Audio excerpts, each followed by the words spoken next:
صلی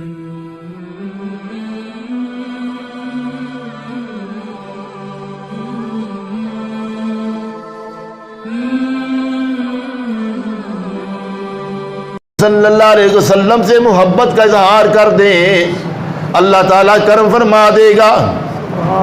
اب اسی محبت کے سلسلے میں چلتے ہیں، آگے چلتے چلتے ایک سیدزادی سمرقند بخارے کا علاقہ، سمرقند کے علاقے کی ایک سیدزادی بڑی غریب ہے، گھر کے اندر فاقے ہیں، کھانے کے لیے بھی کچھ نہیں ہے۔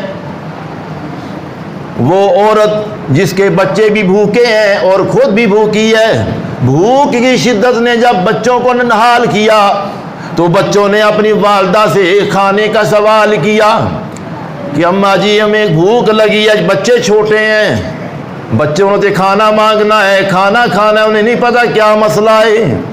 اب وہ سیدزادی سمرقند کے رہنے والے اپنے اسی محلے میں ایک گلی میں چلی، ایک دروازے پہ جا کے کھڑی ہو کر دستک دے دی۔ وہ گھر ایک رئیس زادے کا، ایک امیر زادے کا گھر تھا جو بڑا دولت سے مالا مال تھا، جس کو مال پہ اور دولت پہ بڑا گھمنڈ تھا، بڑا غرور اور بڑا تکبر تھا۔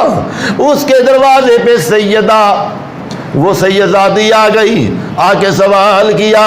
جب دروازے پہ دستک دی وہ باہر آیا، سیدزادی نے سوال کیا، میری مجبوری تیرے در پہ لے آئی، میرے بچے بھوکے ہیں، میں سیدزادی ہوں، سادات گھرانے سے میرا تعلق ہے، میرے بچے بھوکے ہیں، کچھ کھانے کے لیے مدد کر دے، آج تو میرے بچوں کی کھانے کا انتظام کرے گا، کل بروز قیامت میں جنت میں تیرے لیے کھانے کا اہتمام کراؤں گی۔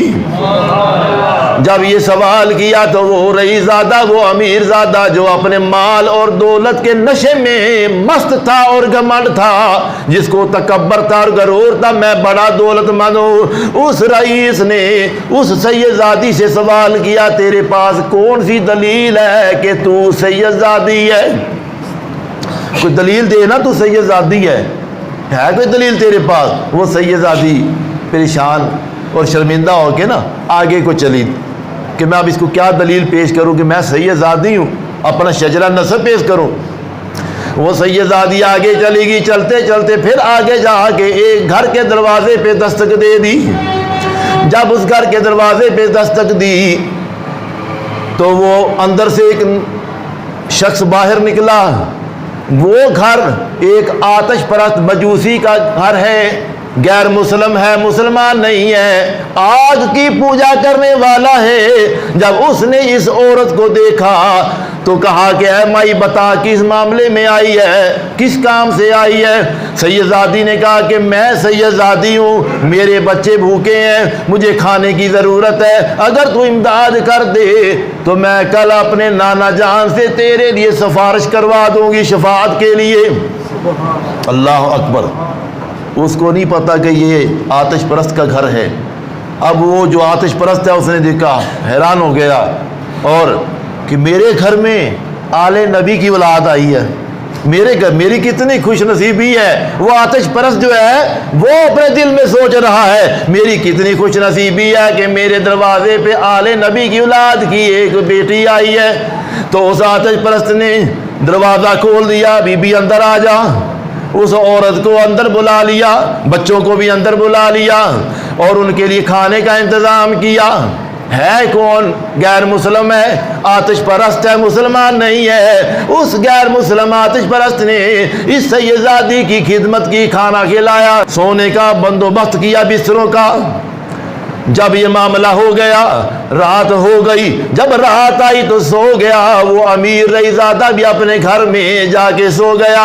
رات کو خواب میں وہ رئیس زادہ، وہ امیر زادہ کیا دیکھتا ہے کہ حشر برپا ہے، قیامت کا دن ہے، آقا دو عالم نبی کریم صلی اللہ تعالی علیہ وسلم جنت میں ایک محل کے قریب کھڑے ہیں۔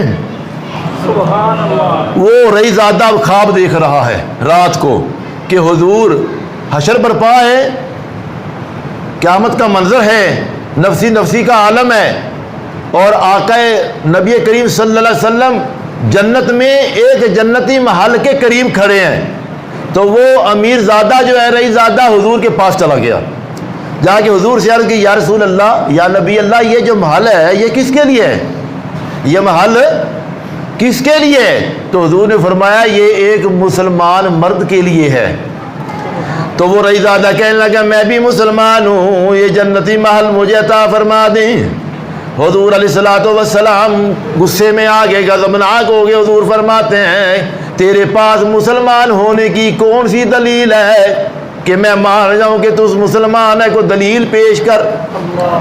اور ساتھ ہی فرمایا کہ تجھے شرم نہیں آئی؟ تیرے دروازے پہ میری بیٹی آئی تھی اور تو اس سے دلیلیں مانگ رہا ہے کہ تو سیدزادی ہونے کی دلیل پیش کر۔ پریشان ہو گیا، آنکھ کھل گئی، بیدار ہو گیا، جاگا۔ جب یہ منظر کو دیکھ کے جب اس کی آنکھ کھلی نا تو اٹھا، اس سیدزادی کو ڈھونڈنے کے لیے چل نکلا۔ چلتے چلتے پتہ چلا کہ وہ سیدزادی ایک آتش پرست کے گھر میں موجود ہے۔ اس آتش پرست کو بلایا، اس کو بلا کے کہا کہ دیکھ تیرے گھر میں ایک سیدزادی عورت ہے، 1000 روپیہ مجھ سے لے لے اور یہ سیدزادی میرے حوالے کر دے، میں اس کی خدمت کرنا چاہتا ہوں۔ تو اس آتش پرست نے کہا تو کیوں کئی خدمت کرنا چاہتا ہے؟ اس نے وہ خواب کا سارا منظر جو ہے اس کو سنا دیا۔ تو جب اس آتش پرست نے کہا کہ تیرے ساتھ یہ معاملہ ہوا جب تیری خواب میں حضور آئے تھے، اسی وقت میرے خواب میں بھی حضور تشریف لے آئے تھے۔ حضور فرماتے تو نے میری بیٹی کی خدمت کر کے جنت حاصل کرنے کا انتظام کر لیا ہے، اور اب میں تجھے کلمہ پڑھانے آیا ہوں، تو کلمہ پڑھ کے مسلمان ہو جا تاکہ وہ اس جنتی محل کا تو حقدار بن جائے۔ سبحان اللہ، نعرہ تکبیر، اللہ اکبر، نعرہ رسالت، یا رسول اللہ، نعرہ رسالت، یا حبیب اللہ، نعرہ حیدری، یا علی، نعرہ تحقیق، حق جار یار، نعرہ ختم نبوت، زندہ باد زندہ باد نعرہ ختم نبوت، زندہ باد زندہ باد۔ ارے وہ آتش پرست اس نے سیدزادی کی خدمت کی، اس کی بدولت اس کو ایمان کی دولت نصیب ہو گئی اور کلمہ پڑھ لیا۔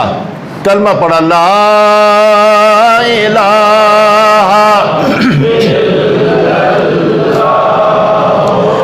لا الہ۔ ہر بندے کی آواز آنی چاہیے، در و دیوار جو ہے آپ کے گواہ بن جائیں، یہ گواہی دیں گے ہمارے جب اس دن جس دن یہ ہمارے زبانیں جو ہے بند ہو جائیں گی، قیامت کے دن ہماری زبانیں یہ منہ بند ہو جائیں گے، پھر یہ ہاتھ بول کر گواہی دیں گے، یہ پاؤں جو ہیں چل کر یہ بھی گواہی دیں گے، یہ در و دیوار ہمارے ہر نیکی کام کی برائی کی گواہی دیں گے۔ آج ان در و دیوار کو اپنا گواہ بنا لو، ان ہاتھوں کو اپنا گواہ بنا لو کہ کل قیامت کے دن اس کی گواہی دیں گے کہ ہم کلمہ پڑھنے والے ہیں، لا الہ الا اللہ لا۔ ویسے جتنے آدمی یہاں پہ عوام ماشاءاللہ موجود ہے اتنی آواز نہیں ہے، جتنی یہاں پہ ماشاءاللہ یہ جمع غفیر ہے نا اتنی آواز نہیں ہے۔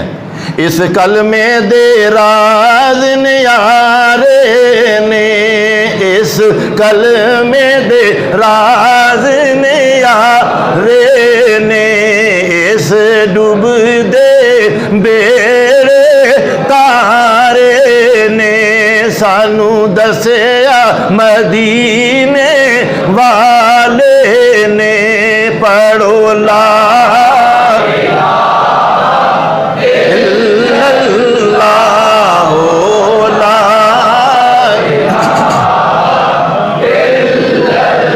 پنکھے بھی گواہی دیں گے، یہ در و دیوار یہ ٹائلیں بھی گواہی دیں گی، یہ لائٹیں بھی گواہی دیں گی، یہ ہمارے ہاتھ بھی گواہی دیں گے، لا